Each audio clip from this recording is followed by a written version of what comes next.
And we're on. Chia, the beauty attorney. Thanks for being on Fitness and Consciousness.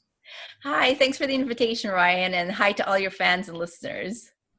Yeah. So when we were talking before, well, maybe let's start with like giving a little background of like who you are and what you do. Yeah, sure. So, as you mentioned, my name is Chia, and I'm known as the beauty attorney. And mainly, what I do for a living is I do practice. I'm a biologist, so I specialize in health and well-being for women mainly, and I'm also a medical attorney. So I have a very vast background in human biology and health and wellness. So I started my own YouTube channel earlier this year. So it's under the name of The Beauty Attorney. And I like to give out, basic general information on health and well-being, how to look better, how to feel better. I like to focus mainly on women, but of course, all of my information is very general as well. So of course, men are more than welcome to listen and take part. I like to do a vast kind of array on the health and welfare spectrum. So anything from, intermittent fasting all the way to a plastic surgery, because, that's the way the world is now. We're kind of focused a lot more, I find, this generation, very much so on, feeling good, looking good, wanting to live longer, healthier, better lives. I mean, as you know, Ryan, we've become very, very self-conscious about what we're eating, what we're drinking, how often we're exercising. So I kind of want to kind of go into that realm as well. I've kind of noticed too that there's a lot of misconceptions going on. So I'm kind of hoping to clear up a lot of those ideas and misconceptions and kind of put people on the right track. Because sadly, as you know, anything goes on the internet. So, and you can find pretty much anything on the internet as well too. So we kind of got to be careful out there. So hopefully our information can help people, get on the right path.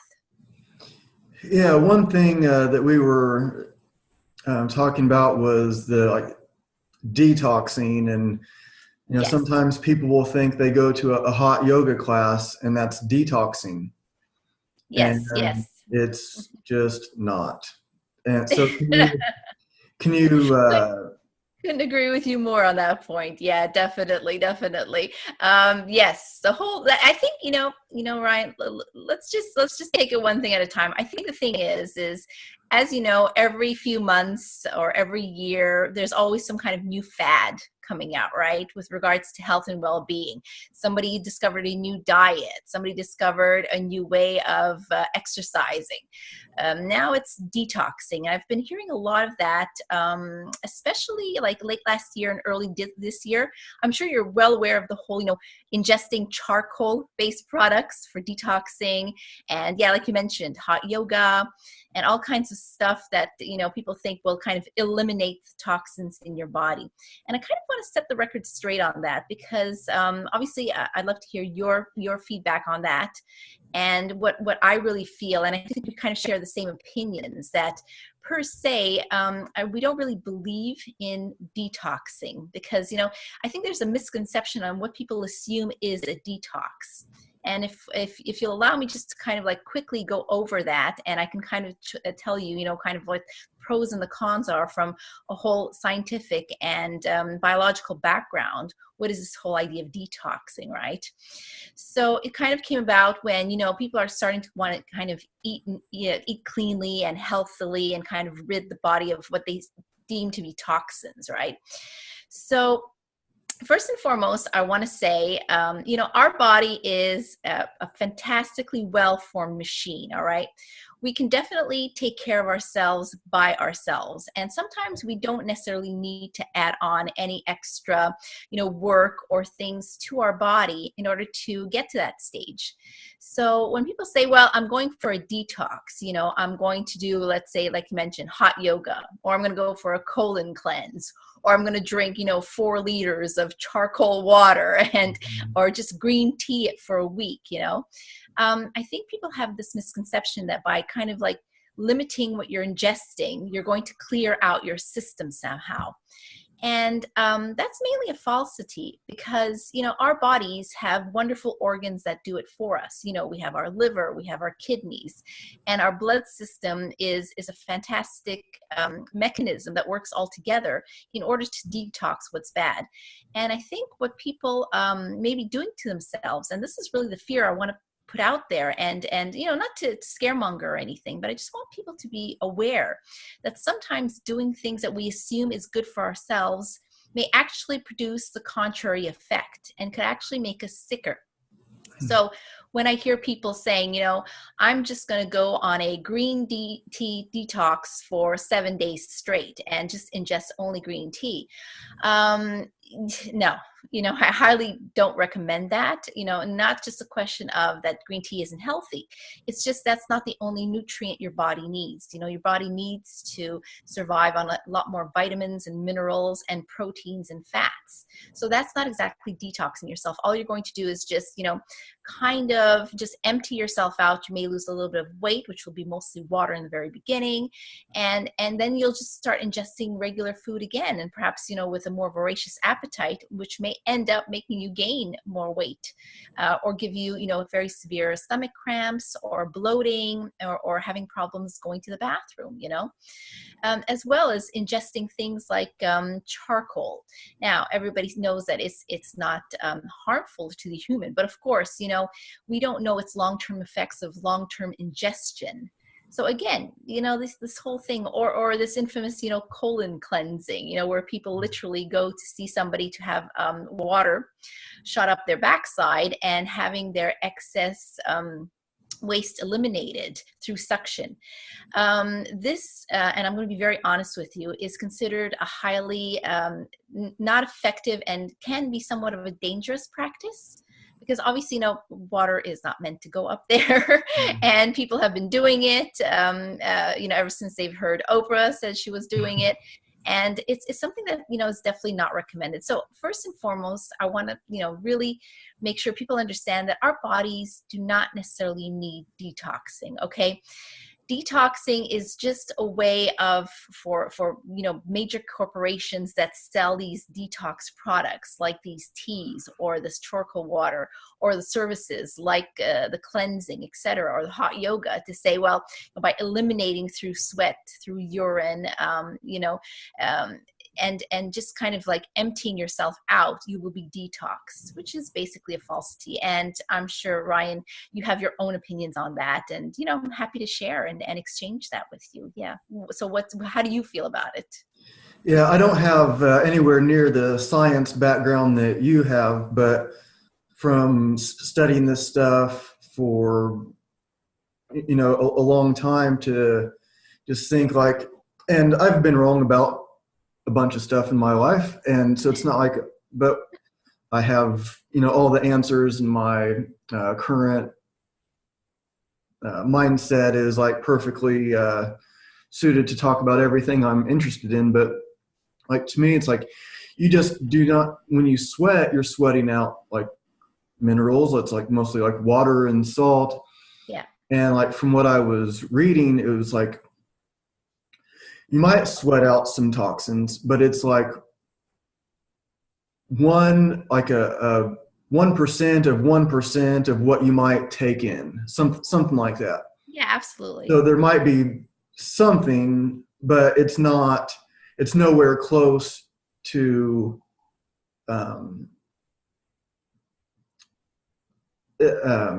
No, it doesn't justify basically what, all the headaches you're going through to get to that point. I mean, if you're spending an hour in hot yoga, or you're in a steam room or a sauna for like, an hour on end, which, can be actually quite dangerous for you, you're not basically sweating anything out that is just basically more than, some water and a few minerals that, will definitely not detox you, because anyway, your body needs those minerals and salts in order to function. Your electrolytes, you need them, or else, our heart doesn't beat properly. So this whole idea of, I think we're really obsessed with this whole thing about elimination. We're scared to build up toxins in our system. And although I do understand that fear, and I can certainly, sympathize with that, again, our body has been created through, thousands and thousands of years of evolution to be able to prevent us from getting poisoned from the things we ingest. So we're not doing ourselves any additional favors by saying, well, I'm going to sweat everything out, or I'm just going to, go to the bathroom and eliminate it through there, or just drink something that's going to, bind through all these poisons and toxins and eliminate them. And again, I think what we have to also make clear is, we hear words, we hear the word detox and we think immediately toxin. And what is a toxin? Basically, a toxin is a poison, something that's really bad for us, something that could potentially kill us. Okay. So unless, you're somebody who, likes to live dangerously and is going around, eating and drinking things that are highly poisonous or highly toxic for your body, there really is no need per se to detox whatever is in your system, because we're not ingesting anything that could be very, very potentially dangerous to our system, because our bodies were made to either reject, for example, and this is a very simple example. You're at a party and there's been some food that's been left out in the sun for a while, and it's gone bad, and you accidentally ingest it. Now, what's the first thing that's going to happen is, within less than about maybe half an hour to an hour of ingesting, your body's going to react, and what's the first thing it's going to do is actually going to make you throw up, because it doesn't want to have the actual toxins in the food that was spoiled contaminate your blood. So your body will automatically reject that. So again, that's, it's kind of, a bit gross to say, but it is, vomiting, regurgitating is actually a form of detox for something that could potentially be harmful to you. Certain foods that have an extremely bad, bitter taste to them, you will not want to ingest it because your body's telling you, look, this could potentially be dangerous to you. So please do not eat this. So again, this whole idea, I think, of detox is more, for me, in my opinion, kind of a marketing hype.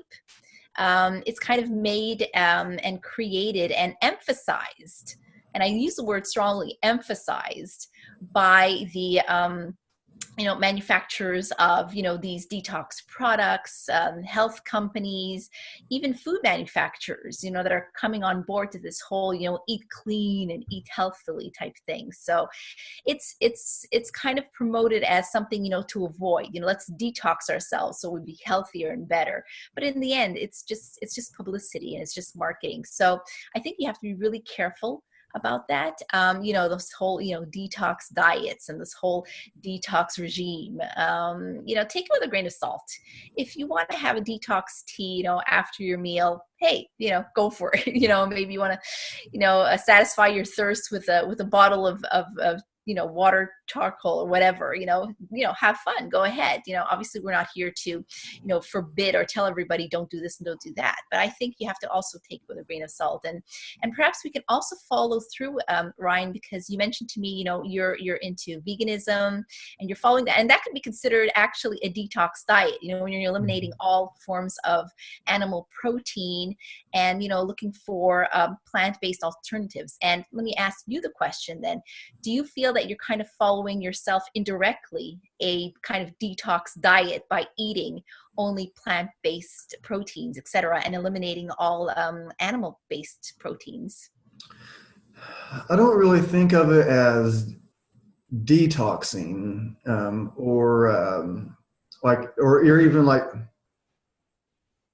an elimination diet. But although I guess it kind of is, whether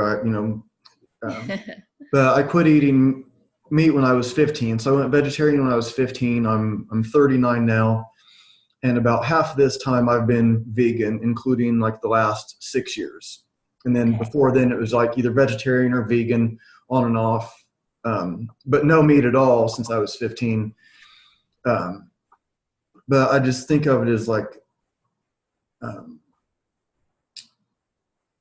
some people will say, like, you don't, like, we're not really meant to eat meat. So maybe like the animal muscle, animal like meat will like stay in your system for too long and then it rots and that's not good. And I don't know if that's true or not. I mean, I can see how that might be true, but I don't really think about it like that. And when I go to like yoga class, like have like kind of like this love-hate thing with yoga, and like in my mind, what I think yoga really is compared to what, I mean, maybe not coincidentally, I started learning about yoga when I was 15 also. and that was like not really the hatha yoga stuff. I wasn't going to yoga classes and doing up dog and down dog and warrior two and all that. I was reading about like karma yoga and bhakti yoga. So it's like Krishna consciousness stuff. And it's not, it seems like a completely different world than, oh, I'm going to go to this yoga studio downtown and do these exercises that are spiritual, and it's going to be really hot in there. And so to me, it's like a kind of a different thing. But yeah, to answer the question, I don't really see the veganism as the detox diet, but I think a lot of times vegans and vegetarians, we read labels.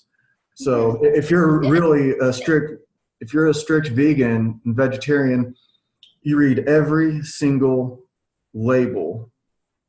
And whereas if you're just like, you just try to like eat healthy and you're not a vegan or vegetarian, you go to the store, something looks good, you get it. Maybe you read the label, maybe you don't. Yeah. So I think that vegans may be the most, or like someone that's gluten-free, like vegan, gluten-free, they're going to be the most conscious of what they're ingesting. So when they see something that's like not good, like some like man-made chemical thing, or man-altered, like genetically modified or something like that, then they might be more conscious of that. So we're not taking in things that are not healthy. So we're not taking in, and maybe, I don't know if you could call it toxins, but we're at least trying, maybe toxin isn't even the right word for some of these things. No, I wouldn't say toxin, because if you can ingest it, it's okay. But perhaps something Yeah. less, say, less healthy, or, something that's maybe less compatible with your system. That's, yeah, definitely. You could say that. And just to clarify, you mentioned the whole thing about meat. No, just tell, people don't have to worry. We as omnivores, we have the capacity of fully absorbing and digesting meat completely. So, people out there, don't worry. If you've ever eaten meat before in your lives, it's still not like living inside your system or rotting or decomposing or anything. So we'll set that myth to rest. But definitely, I can understand your point of needing to read labels. Why? Because, of course, sadly, again, because I believe, veganism is a choice, and vegetarianism as well, just like eating meat, no matter what, that's fine. But again, you guys have it a little bit more rough, because there's a lot of hidden animal proteins and fats within a lot of the manufactured foods today. So you may pull a box and it says, let's say, vegetarian soup. And then if you look in the ingredients, you might see gelatin as one of the ingredients. Yeah. And then you ask yourself, okay, well, what is the origin of this particular gelatin? And I would say 9 times out of 10, you're going to find either pork or beef being the actual base of that ingredient. Now, you can get plant-based gelatins, but they're more expensive to extract. So the thing is, I can understand your point, and many times they may not even be indicated. All you'll see is maybe gelatin, but what is the origin of that gelatin on that can of soup or whatever? So you guys have really, have to become, almost inadvertently health conscious, because you're looking at what you're eating, not just through the eyes of the actual package or how it's presented in the supermarket, but you just really have to pick it up, turn it over, and go over every single ingredient and make sure it's compatible with your lifestyle. So, I kind of feel for you guys in that the industry should be more transparent and allow, or at least be more indicative on their ingredients list, where are the actual origins, so they can, because as you know, a lot of the these whole stampings of, let's say, bio, organic, green, natural, vegan, vegetarianism, it's not, everything is not necessarily protected either by the FDA or the actual manufacturers. This is all voluntary. So a manufacturer could perhaps make a product, let's say a loaf of bread, and say, okay, everything is plant-based except, let's say, we're going to add, I don't know, some kind of binder that comes from an animal source, and use that in there, and just mention the word binder, and not say it comes from, let's say, an animal protein or an animal source, and legally have the right to write vegetarian on it, vegetarian bread or vegan bread, because it's got no, general, or 99.9% of it is plant-based, which is not fair for you guys as well too. So again, it makes it a lot harder. So I think you guys would kind of be the kings and queens of detoxing, if you want to use that word, because you're so careful of what you have to put inside of you. And that's the point also I want to make, Ryan, if I may. Actually, the fact of detoxing, people assume it's something that is already in our system, when in fact, if you really want to follow this whole detox idea, if you really believe in it, and you say, no, I'm a diehard detox fan, I want to detox, well, then why don't you then basically be very careful and vigilant about what you're actually ingesting, rather than worrying about eliminating it from your system. If you don't have to worry about it, if you're not ingesting it, then you don't have to worry about it. So if you really want to practice a form of detoxing, if you really believe in that concept, be careful of what you actually ingest, and kind of follow your methods of somebody who's practicing veganism, or who wants to go gluten-free, for example. Then you'll have to really study and measure what you actually put inside your body. So in that way, you're kind of indirectly detoxing yourself right from the very start. So I don't know if you want to agree with me on that point, but I kind of think it's a little bit an easier idea to accept, Yeah, ounce of prevention, as they say, right? But Absolutely. yeah, like one thing that you kind of reminded me of was like in yogurt, like there was like some, it might have actually like gone to court and everything about whether they have to put, if they have to put aspartame on the label. Oh, Well, I okay. don't know if that was because you're in Canada and don't Yeah, it's you, different. We have different rules here, very different so from the I States. think, We're more stringent actually here. Yeah. yeah, They have to put everything on the labels nowadays. yeah, and I think here, I don't know if it got passed or not, but the like Dairy Association or whatever was trying to make it so, because people here were getting freaked about aspartame because Yeah. it looks like it can cause problems. Well, the first thing, believe it or not, is weight gain. What aspartame was supposed to solve as a problem, meaning weight loss and help people reduce their intake of sugar, actually revealed itself to be doing the opposite. Sorry for interrupting, but I had to mention it out there because it's something that's so crazy, and I can understand why people are hesitant now to ingest aspartame. And it's been proven time and again that people who drink sodas that are replaced, they have their sugar replaced by aspartame, or like you said, eat foods like yogurts and other sweet things. Basically, it's a very simple concept where, as you know, the brain needs sugar and glucose to survive, right?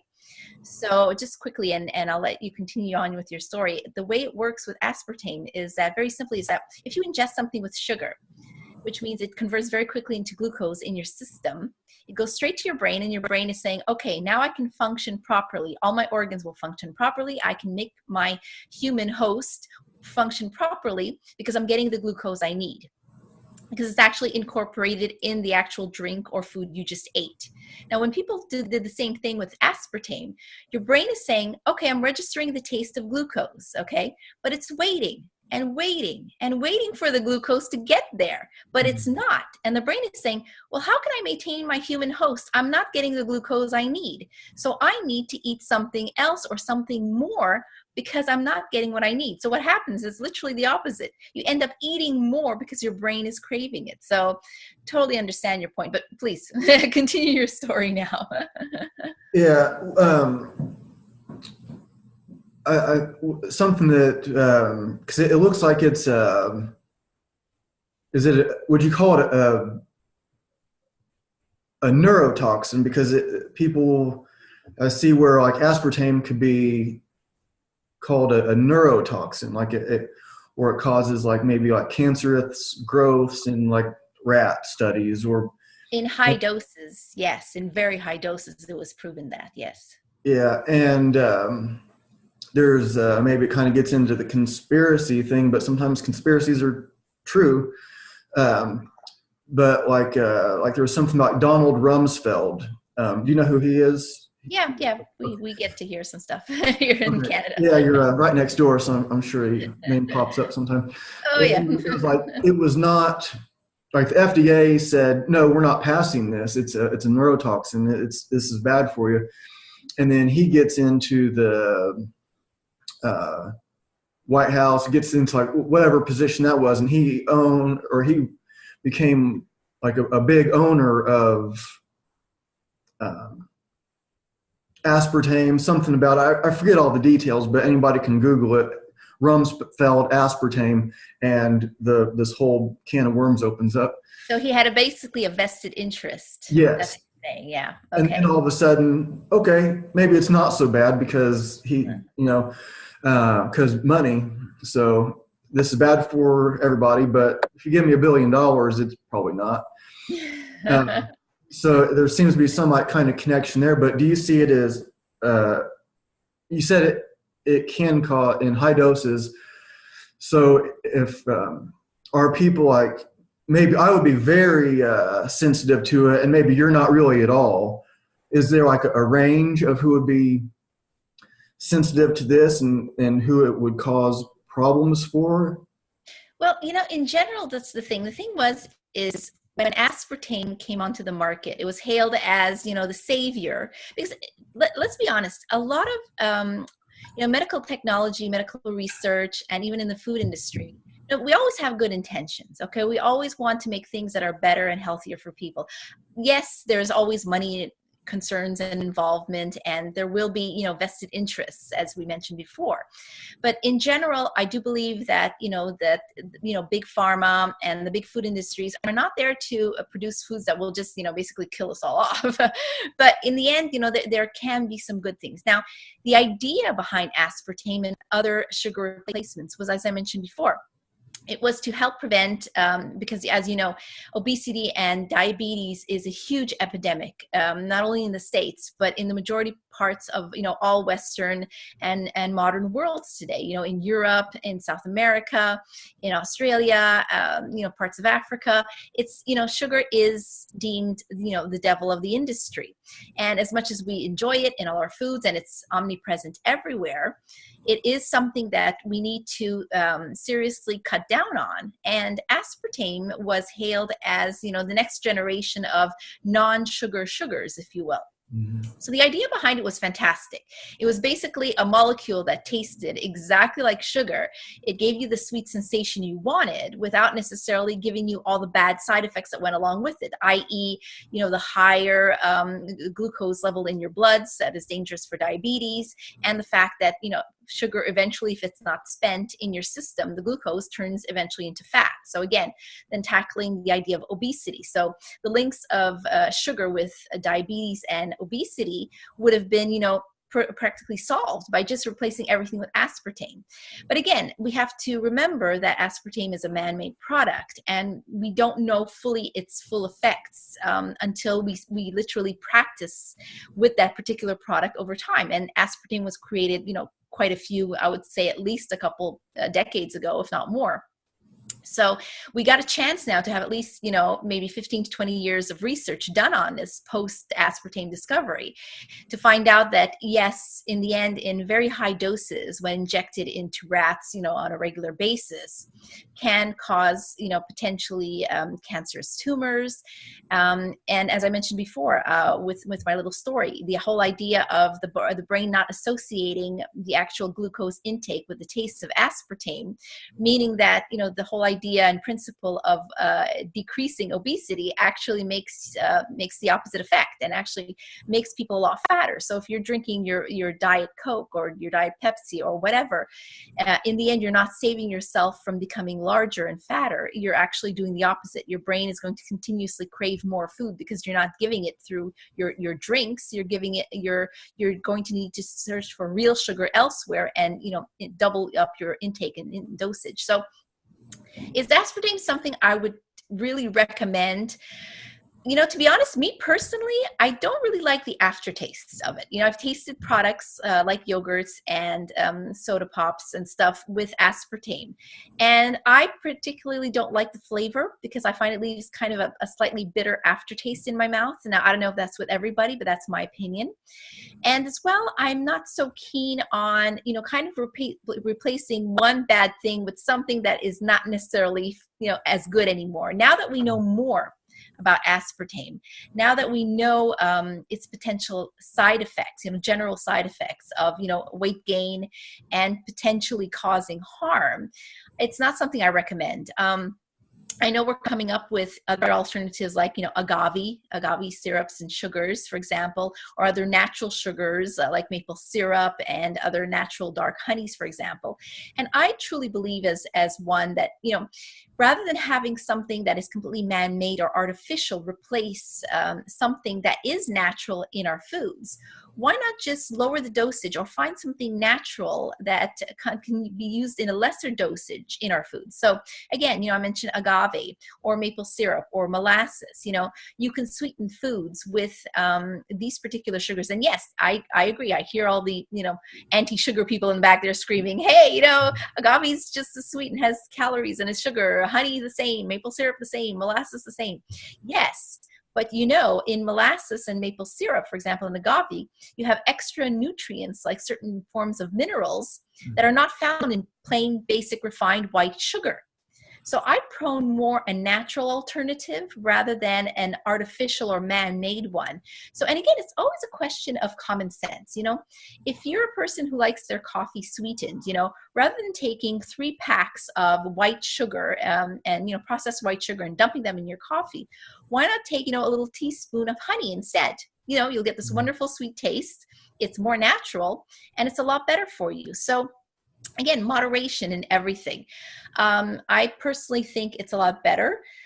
Even for diabetics, because obviously diabetics have turned to aspartame and other artificially made sugars in order to help reduce their sugar intake and control their diabetes.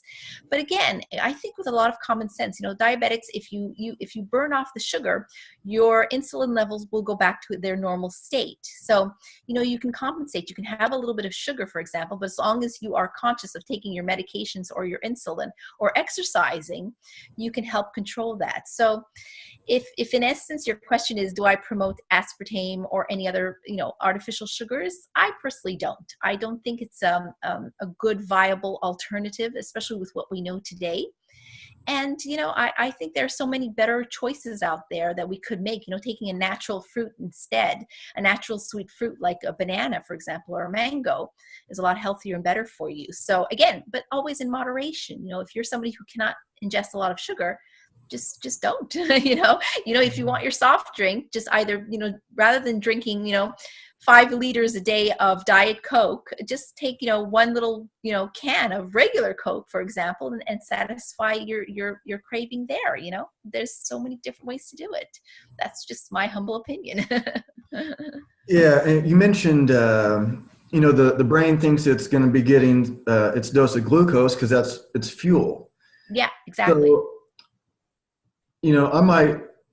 it's like, I'm not so sure, like, I guess depending on how active someone is, but I'm not so sure that just like sugar is the enemy that a lot of people are making it out to be. And I think if you're really active and you're doing hard workouts and you're, like your cells are running off of glycogen as a fuel. Yeah. So, and you can also use fat as a fuel, but maybe it's not as fast. And there's, a whole thing along with that. But yeah, there's, I guess that balance of having too much, but there's, like I don't drink very much like sodas, or if I do, there's one called Zevia. I have one just like sitting right over there. And it's like every once in a while I'd like to have a root beer, but I didn't want just like carbonate or some like high sugar, high fructose corn syrup kind of concoction. But like with the Zevia, I have something like with taste, and it's sweetened with stevia, um, Instead, yeah, but sure. which I think is probably better. But like if I'm having like a cereal, even though it's like whole grain, something that it'll have like some kind of sugar in it. It's like cane sugar or something like that, and I don't. Yeah, natural, natural. Yeah.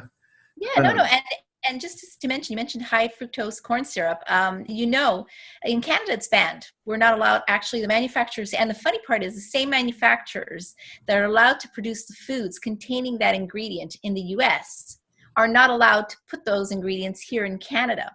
So it's so funny because, we cross over the border many times, especially we that live on the borders of the States, and we'll buy, so, we'll stock up on some, food products that we don't necessarily have here in Canada.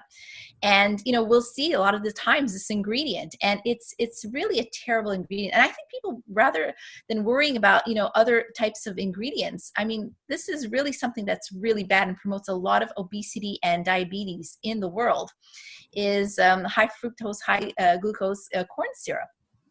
It's something that's absolutely terrible. And yes, it gives a very sweet taste in minimal amounts, but so many sugary cereals and drinks and concoctions contain it. I mean, I would definitely lobby, and follow Canada's example in the States to say, look, rather than putting this particular sugar in this as an ingredient, sweeten foods, why not take just regular plain, obviously it costs more, but still I think people would be willing to pay more for something for more not natural alternative, or try in essence to avoid those types of foods that contain that ingredient, because I see it as a very bad ingredient per se. I mean, it's been linked with so many conditions that it's something I would definitely steer well away from. So most definitely. what about it makes it bad? Well, basically, in essence, what's so bad about it is it's extremely high concentration of sugar, glucose. It's just pure sugar. It's basically another form of, because it comes from corn, right? So it's been modified and altered in a way that, very little of the syrup that they've concocted out of the corn makes it extremely sweet. So it's twofold. Okay, per se, the actual sugar in it, it's a very simple basic sugar, which, as you know, simple basic sugars are absorbed very quickly into our system, into our blood system. And unless we really are very heavily into exercise and running and burning things off very quickly, which the average person isn't, it literally stays in our system for a long time. It takes a long time to digest and burn off. And hence what's going to happen, it's going to turn into fat. So it's an extremely fat encouraging substance that makes the body basically stock up on more fat. Okay. And second of all, what's really bad about this particular product is it's extremely sweet taste. Okay. And what it does, it sweetens food to such an extent. And I don't know if you've ever had that perhaps when you were younger. It depends, but a lot of kids these days, used to that type of sweetness, it becomes extremely addictive. And this is the main danger, is that when you're used to eating a particular food or ingredient that's very, very sweet, it becomes extremely hard to break free from it, because you love that extra sweet taste. Our taste buds get excited when we taste sweet foods. So what happens is trying to break free from that, or actually in a way, it's almost a sad way, but you're actually getting children addicted to those extremely sweet flavors by adding this particular sugar into your cereals, for example, or into jams, or anything that has a naturally sweet flavor when it's manufactured. So you're actually making the next generation, or people who are used to that flavor, always wanting things sweeter and sweeter. And the more sweet you eat, the higher the risk of, obviously, the two worst diseases are diabetes and obesity. So again, it's an extremely bad, I am so anti, high fructose corn syrup, that, really, even if by accident we actually buy a product and we didn't have a chance to look at the ingredients and we bring it over to Canada, we'll actually throw it out. And, the sad part of it is this ingredient is everywhere. I've seen it in cans of tomato soup that we've bought in the States already. And, my parents are getting older, and they're having, the doctors are telling them to control their sugar as well. So, we saw these, and I turned the can over, and I'm like, wait a second, because we're so used to not having that ingredient here in Canada. When I saw it, I'm like, oh no way, we're not eating that. So I literally threw the can away.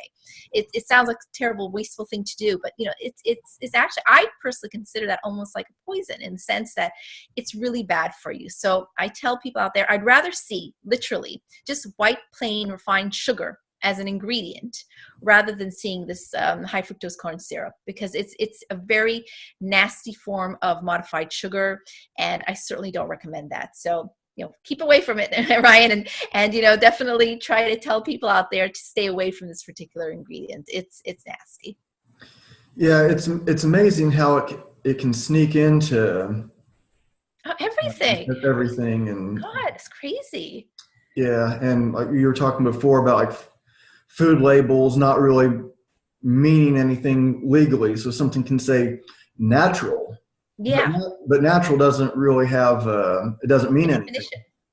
And like organic, it just has to be like mostly organic. Yeah. And then, and how much? What is the percentage of mostly? Is it 20%, 30, 50, 70? We don't even know. Yeah, it's amazing what they get away with, and it's almost like it's on purpose. It seems like it's very purposeful, and there's let's see, I don't want to give away who she is, but there's somebody that I know very well that worked for a very large drug manufacturer, pharmaceuticals, and she's pretty high up in the company, and like what she was saying was like there was some what was the name of that virus that was I can't remember the name of it. Processed meats? Was the virus in processed meats? No. I wish I could think of the name of it, but I might. What did the virus do? Making people sick, obviously. Yeah, it was like something for like South America or Africa. I can't remember the name, but it'll probably pop in my mind. I'd like almost not Ebola. No, but something like that. Something like that. But like before it it broke out, they were already having meetings about the treatment for it. So really? So like nobody is talking about it. It's not on the news. It's not on but they're getting this treatment ready, and then it becomes a problem. Oh, well, we have the solution. So Wow. she was like, what happened? Because she's like on the inside, and she saw how it went from, why are we bothering with this? And then it becomes this thing. So it's like you can make some conspiracies out of that. It looks like something's like intentionally done, like these food manufacturers, like you have the FDA, food and drug. What do they have to do with each other? Why is it both? So you can have like, okay, well, what we'll do is we'll make people sick with this, and then we'll cure them with that. So they make money coming and going.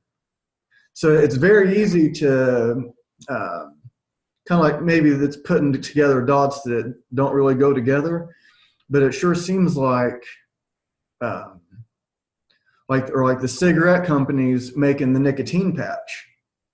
Okay, you want to smoke? We got that. You want to quit smoking? We got you covered there too. It's like this weird. Well, did you know, you talk about cigarettes, you didn't know, I mean, and this is when pretty much, a few years ago, we brought down big tobacco with the discoveries that, in the 50s and 60s, when cigarettes were pretty much coming into play and becoming very, fashionable and the in thing to do. And people assumed that it was safe to smoke because, they didn't know any better.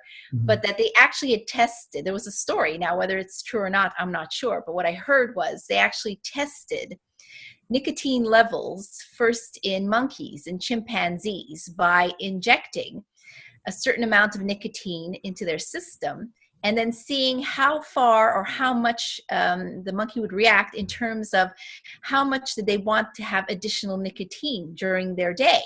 So at one point, they would even study what was known as withdrawal symptoms, that if the monkey wasn't getting its dosage of nicotine, it would start acting a little crazy, getting all flighty and nervous. And that the cigarette companies had requested specifically a dosage to ensure that because obviously in a very high dosage, you become too jittery, too crazy, it's just too much. Whereas in a lower dosage, and if it's in a too low a dosage, you don't become addicted to it. Because nicotine can be something that, it makes you relax, and then after you're okay. So they needed to find that precise dosage that would be just enough to get you addicted, but not enough to make you like crazy the whole day. And that's what these studies were apparently done before. And when they discovered the dosage that could be applied to humans, that's when they injected that amount added that amount to the cigarettes. So you start off, and everybody who started to smoke will tell you the same story. Like, my dad used to be a smoker. And basically a quick little thing: if you don't want to worry about quitting smoking, just don't ever start. That's what my dad told me, and me and my brother. So, but basically what happens is, apparently the first time you ingest a nicotine in a cigarette, you become really ill. You don't feel good at all. It's something that's very, very unpleasant, but you keep on doing it because it calls you back. You want to make sure you get over that hurdle. And once you do, that's when the addiction kicks in. So, of course, there was this whole story about, the cigarette companies knew that. So by doing that, and they would, basically make sure people would get addicted. And that's how this whole mess of, cigarettes being dangerous for you actually came about, because there were actual studies, medical studies done beforehand to see how we could actually make people addicted. Now, it's a horrible thing. And yes, you can say it's a conspiracy, but in the end, cigarette companies made billions and billions based off the fact that it was considered a legal drug. So again, you're absolutely on point when you say that, you spoke to people, or you yourself kind of, see this whole conspiracy about adding certain ingredients in food. And listen, the same thing with sugar. In the beginning, in the 80s, I heard, I was watching this documentary a few months ago about, sugar, white sugar being the enemy of the state, basically, and how we can try to eliminate it in our foods, and how it's such an important part of the economy. So there's, we're stuck between two worlds, wanting to stay healthy, but, by not giving us too much sugar, but at the same time making enough money. So, there was this whole thing about how in the 80s, when sugar came out as being the fat replacement alternative, because I don't know if you've heard of that story, but basically, when you have a low-fat product, okay, for example, a low-fat yogurt or low-fat cheese or low-fat anything, what do you have to replace the fat with? Because you've got to replace it with something, because if you add water to it, it's just going to become tasteless. So what they did was replace the fat with sugar. So it has a very pleasant taste, and it gives you that same sensation as a fat. But people were starting to realize, you're exchanging basically one bad for another. You're taking away the fat that was causing, a lot of artery clogging problems, and replacing it with sugar that gives you just as much obesity and diabetes. So there was this whole anti-fat campaign in the 80s by saying, well, listen, let's replace fat with sugar. And sugar is not the enemy. Sugar is better for you. It makes food taste sweet. You burn it off quicker, so life is good. But in the end, after many years of research, we realized, no, in the end, we just traded one bad for another bad. So again, it's a question of common sense. I think we're educated enough, and we know enough today to say, look, no way. We don't need to add extra fats and sugars in our diet if we don't have to. And, we can make a choice. People say, well, you go into a grocery store, there aren't many choices. They're just shoving all these bad foods, and they're very strategic about it. And apparently, if you look when you come into a grocery store, the first thing you'll see are all the processed foods in the aisles, all beautifully laid out and all brightly colored to attract your attention. Whereas the fruits and vegetables and meats and healthy stuff is all way in the back. You've got to pass through the entire store before you get to your good stuff. But, we as consumers are more savvy, and we know that. What's stopping us from saying, my family is Italian origin, and they never believed in processed foods. Processed food was a treat you bought once in a while for your birthday, So, and they would just, going into a grocery store, they just, had, mad dash for the meats and the fish and the healthy fruits and vegetables at the far ends of the aisles, and that was it. Whereas, so we can do the same, we can be savvy shoppers and say, let's just buy the good, wholesome, natural foods, with the fresh fruits, the fresh veggies, the good meats and the good fish, and not be suckered into, what's going into this box, what's going into this can, or what's going into this bottle. We can make choices. And if we do that and we teach our kids that, we can definitely solve this whole epidemic by ourselves and without having to resort to medication or seeing doctors. So I don't know about you in your point of view, but I think you being a vegan, Ryan, vegetarian/vegan. And I think you also mentioned you were looking about going gluten-free as well. You really get a chance to choose your food and choose what you eat and choose what goes into your mouth. So already by default, you're making yourself a healthier and better diet, I think. Yeah, I've considered the gluten-free thing. I don't know that I have any kind of like problem with it. Okay. But then sometimes when I'm reading about it, it seems like maybe everybody has somewhat of a problem with it, like it being like kind of inflammatory. So maybe I feel fine, but maybe I would be better off without it. So maybe my joints are, even though I feel good, I work out hard and I'm doing all kinds of stuff. But what if I could be better and lower my inflammation levels by cutting out gluten? And that seems to be a thing. And people seem to have like different levels of it. So some people can't have it at all. Some people, it doesn't seem to be a problem, but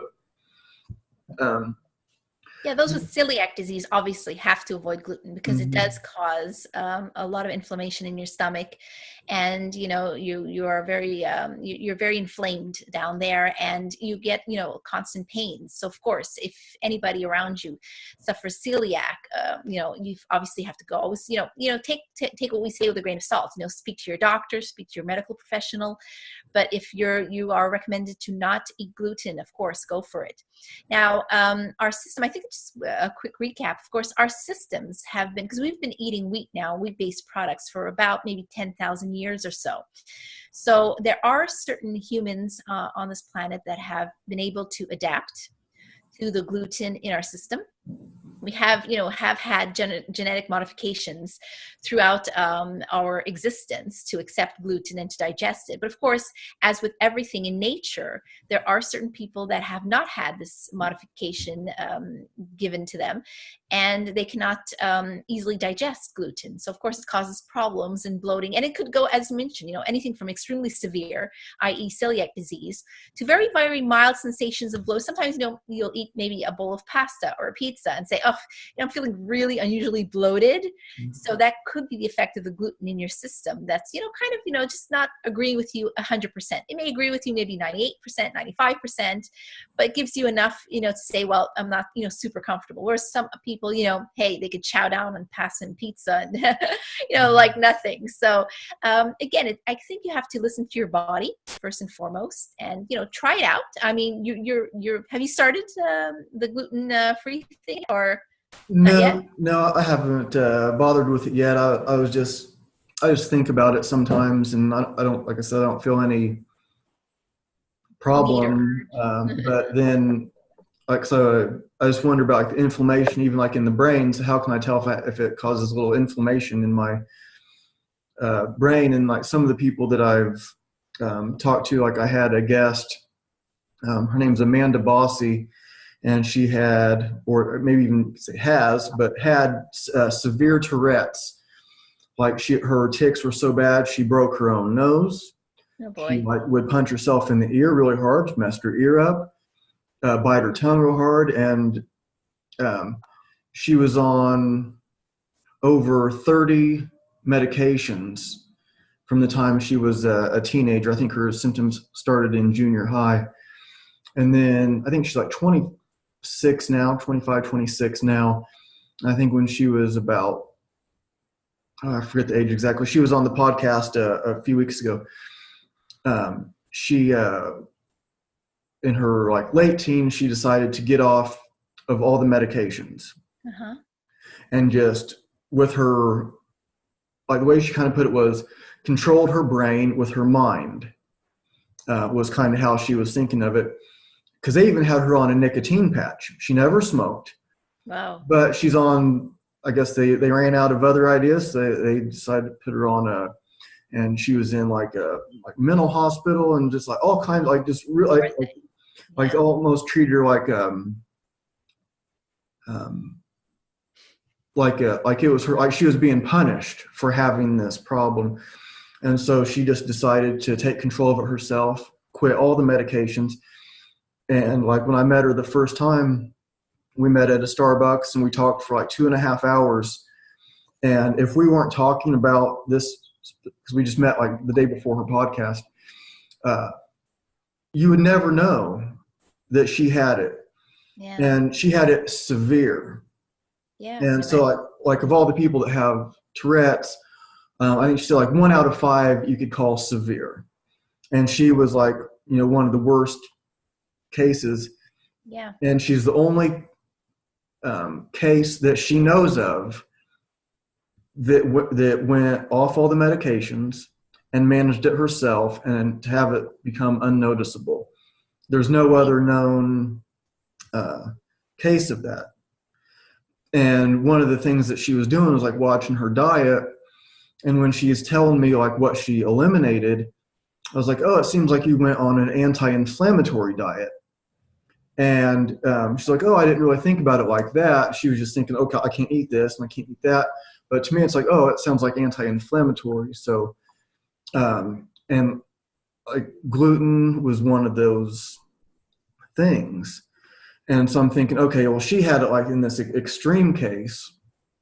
And so maybe I just have it in like this very, very mild, can't tell. I don't have it, nothing even close to Tourette's but maybe there's something and I could be benefited from it somehow and they have like these, a benefit over time. And I'm not going to know if I don't try it out.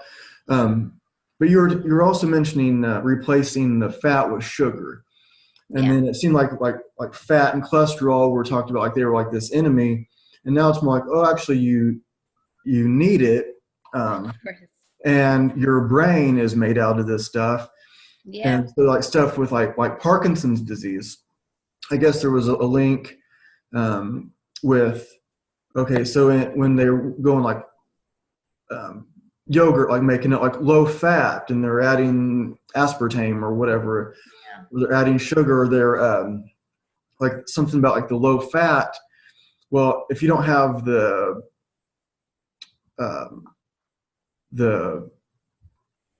materials to make the myelin in your brain, you're not going to be making the myelin in your brain. So if you go on this like really low fat diet, then you might cause problems like that. And perhaps that there's a link with Parkinson's. Do you have thoughts on that? Definitely 100%. The myelin in our brains definitely needs, which basically connects, makes our brain connect with our bodies. Without myelin, our brain literally disconnects from our bodies. And that is basically just fat. Without fat, the myelin cannot form itself. It cannot connect itself with the brain. And when you hear stories about people wanting to literally eliminate all fats from their diets, I freak out. Like seriously, as a biologist and medical attorney, I'm like, whoa, no. You just cannot eliminate fat willy-nilly like this. It's not people, because the problem is, like I mentioned before, in the 80s, there was this whole anti-fat diet thing that came about because people didn't want to start getting overweight. They wanted to keep thin. They wanted to keep slim. And obviously obesity wasn't a big issue in the 80s and 90s. It started coming about in the early, in the new century, basically. So people were saying, well, okay, if we eliminate fat, any kind of fat, all types of fat, plant-based fat, animal fat, fish fat, any fat, what's going to happen is we're going to see our cholesterol going down. We're going to see our waistlines shrinking. We're going to become skinnier, and we've solved our problem. We automatically, for some reason in the medical world, we think that if we eliminate something, the rest of our problems are going to be solved. But that's actually a very dangerous assumption to make, because our bodies were created basically with sugar and fats. Without those two building blocks, I mean, obviously there's proteins, minerals, and everything else that goes with it. But sugar and fat gives us fuel and energy we need in order to survive. If we don't have it, we're not going to survive. So if we try eliminating everything from our diet that contains either sugar and fat, you're basically drinking water and breathing air all day. So A, it's impossible to do. And B, it's not recommended to do so either. I was literally listening this morning to a very eminent professional doctor, a very important doctor that lives in England, because I live both in Canada and England. I travel a lot for my business. And there was this study that came out recently that apparently eating full-fat cheese actually is actually very good for you and does not increase your cholesterol. It actually could help decrease your cholesterol. Now, people were like, literally jaw dropped when they heard this. This doctor saying that he read the study about how full-fat cheese eaten in, a very significant quantity, and we're talking about people who are eating it, for 6 weeks nonstop, daily, a good chunk of cheese. And they tested their blood and noticed that their cholesterol had either remained the same or actually went down. And people were like, what is going on? Where's the logic in that? Well, it does make sense because your body does need that fat, good cholesterol. Because as you know, we have LDL and HDL, which is, the bad and the good cholesterol. And we need good cholesterol, which is good fat in our systems, which is why we encourage people to eat, for example, oily fish or extra virgin olive oils, or, basically as many, we have to go for more for the unsaturated fats rather than the saturated fats. If you're eating obviously a greasy hamburger every day, no, that's not healthy, but if you are eating meats in moderation and you're replacing other fats with good fats, like I mentioned, olive oil fats or other good fats, plant-based fats, for example, or other good fats, fish fats, then yes, your body will take those fats and use them to its maximum potential and benefit. So again, I think we have to stop because, and I think we can almost tie this in with the beginning of our conversation, which is detoxing. People are so afraid of ingesting what they consider bad foods to be toxic. And again, sugar and fats are considered bad foods, when in fact, we know now through research and through more basic studies that these are items that we do need in our system, just not in excess. We're not going to gorge on sugar and fat every day. And there's a difference between good sugars and bad sugars and good fats and bad fats. I think the problem is we lump everything all together. If it's fat, it's bad. If it's sugar, it's bad.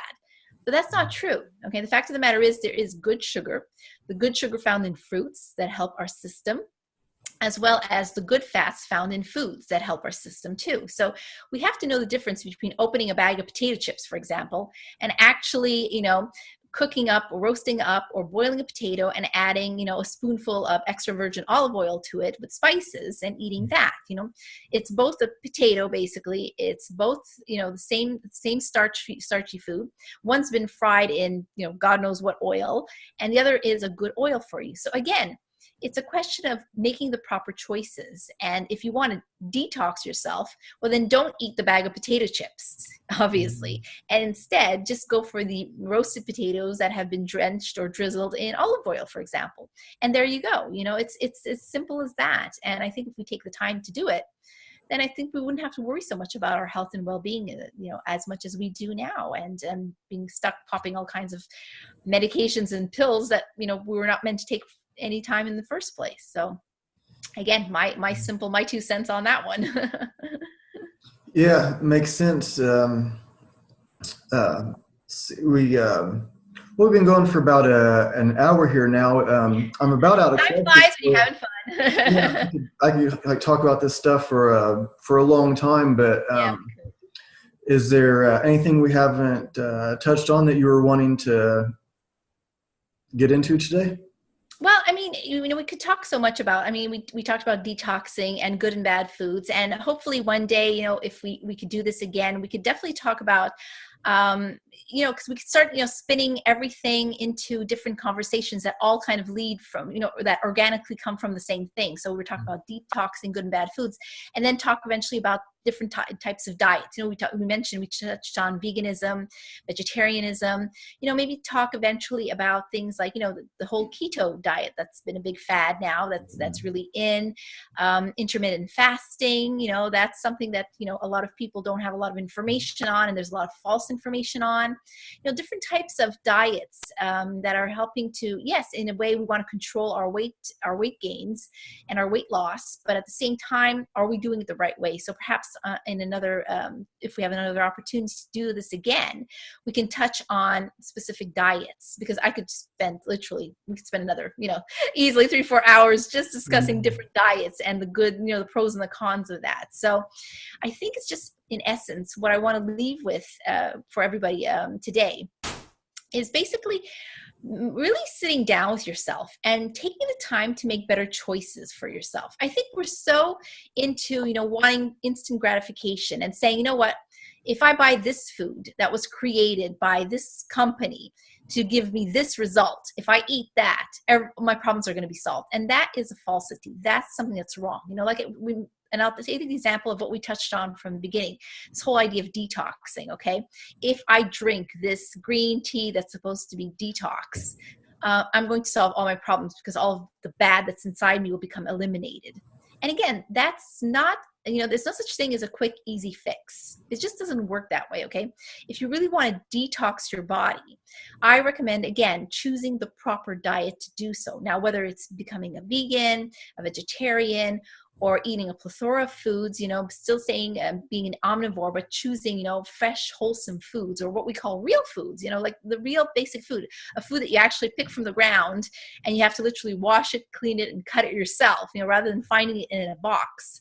I was stunned the first time in my life when I heard people can actually make mashed potato out of a box.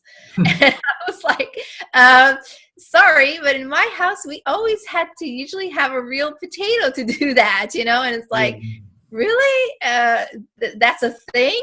It's like, what? So again, I think it's just common sense. I wouldn't want to eat, a mashed potato that came out of a box. It just doesn't make any sense to me. So why don't people do the same? Yes, it takes a bit more time. Yes, you'll have to put a bit more effort into it, and may even cost a bit more. But in the end, you're doing your body healthy. I mean, what's the price of health? I think there's no price on health. That's my opinion. And whether it's a question of convenience or wanting to solve a problem, you're not going to go through it by trying to find a quick shortcut, because usually that shortcut will be paved with, knives and daggers and dangers along the way. So if I want to leave anything with anybody, it's just, please, make an effort to kind of make yourself, pick the right choices. And we're smart enough today to know that. We're smart enough to understand it. We can definitely, find the results that we need by going through the proper path, not just, quick fix, solve a problem, solve the issue, and that's it. So that's pretty much what I wanted to say for today. Definitely. Yeah, that makes sense to me. Yeah, we were talking about intermittent fasting. It'd be good to have you on and talk more about that too, because that's another very interesting subject. So, can you want to say again how people can find you, your YouTube channel, and you? Listen, like I said, my channel is called The Beauty Attorney. So find me on YouTube. And of course, Ryan, I will definitely link your YouTube channel and link on my YouTube channel as well. And, I have all my information there with regards to emails, websites, everything you need is on my YouTube channel. So come down, say hi, like and subscribe, of course, say hi on my channel and leave me your comments and ask me. But what I try to encourage on my channel is ask me questions, because I love answering people's questions. And I think that really not only helps interaction, but helps give you more information. So I try to answer, the comments as much as I can.